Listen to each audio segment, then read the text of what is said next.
They say the desert forgets, but beneath the breathless sands of Giza, something remembers. For centuries the Sphinx has stared silently eastward, toward the sun, toward rebirth. But buried beneath its ancient pores, long before pharaohs ruled and priests recorded, a tomb was sealed, not by time, but by fear. It begins not with stone, but with sound, a frequency embedded in the rock. In 1997, seismic scans revealed a hollow chamber beneath the Sphinx. Officials dismissed it, but what if that silence was staged? The tomb beneath the Sphinx was never meant to be found. In the 1930s, a British officer stationed in Egypt uncovered a journal written by a forgotten French mystic. In it, a single line. Below the lion lies the gate of the first gods. He disappeared 2 weeks later. No body, no farewell. Even Napoleon knew. His expedition to Egypt brought more than scientists. It brought silence.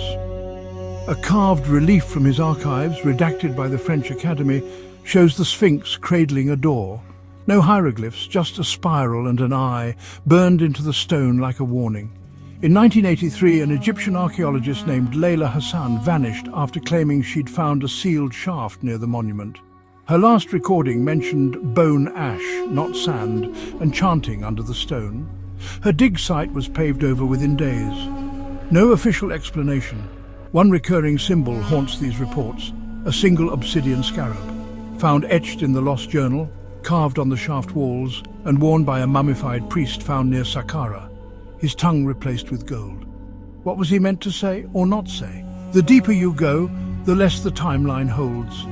Carbon dating from items near the suspected tomb placed them at 11,500 BCE, 7,000 years before the first known dynasty.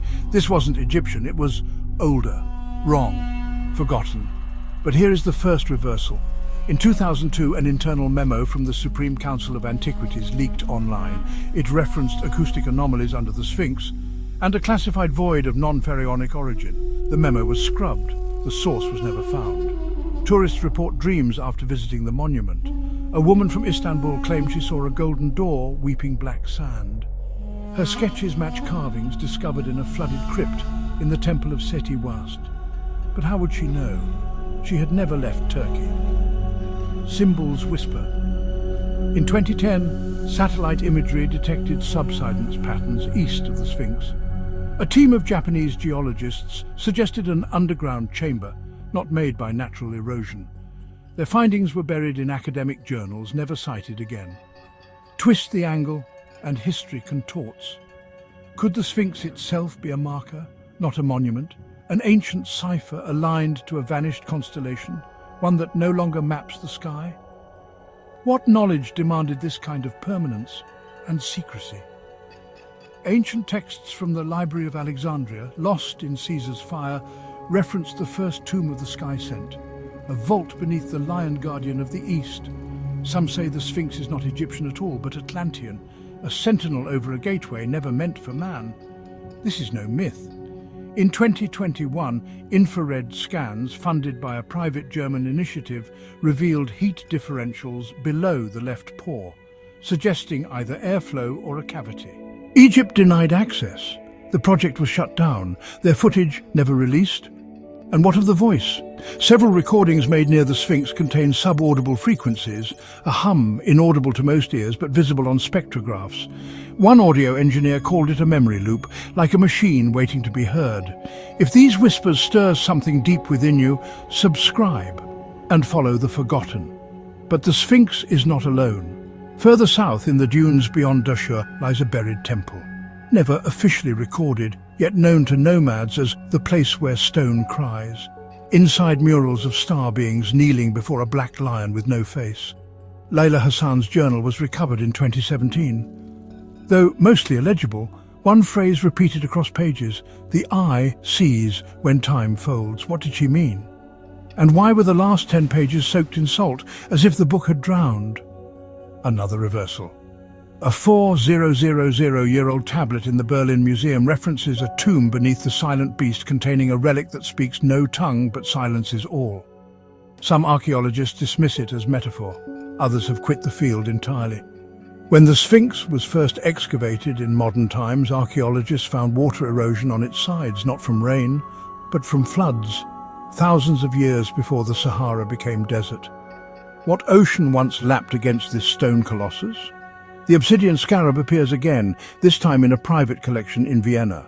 The curator refuses interviews, but leaked photos show the scarab emitting faint radiation, consistent with materials found only in meteorites.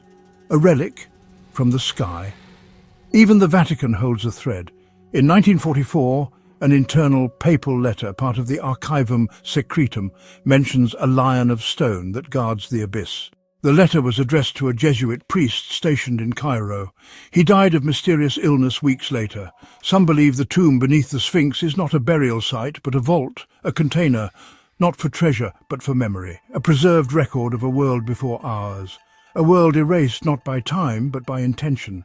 What if that memory is starting to wake? Desert nomads speak of the nafas al-sakra, the breath of the stone, a night wind that carries voices in dead languages.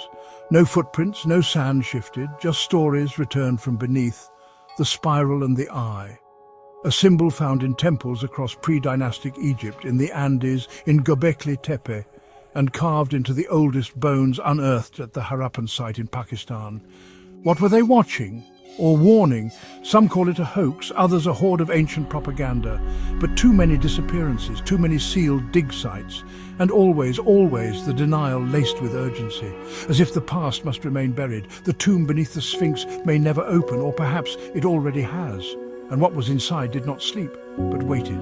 They say stone has no memory, but in the desert, even silence leaves echoes. Yet beyond the last layer of sand, where the scarab glows and the spiral stares, a second chamber trembles, and somewhere beneath a monastery in the Pyrenees, a mirrored door has begun to hum. Yet beneath a collapsed Mayan observatory, another signal was still blinking.